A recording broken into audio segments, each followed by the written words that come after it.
Welcome back to another technical video. Today we're going to be going through your question, answering it, and hopefully finding that solution.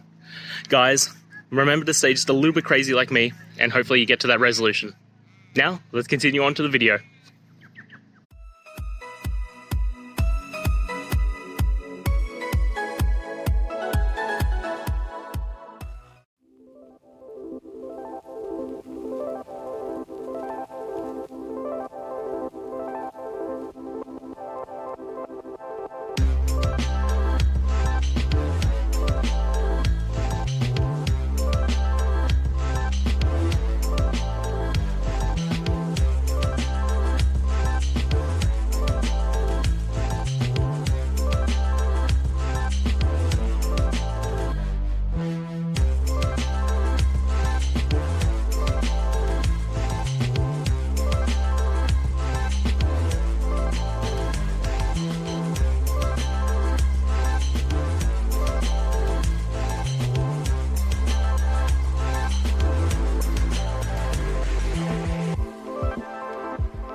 And that's it.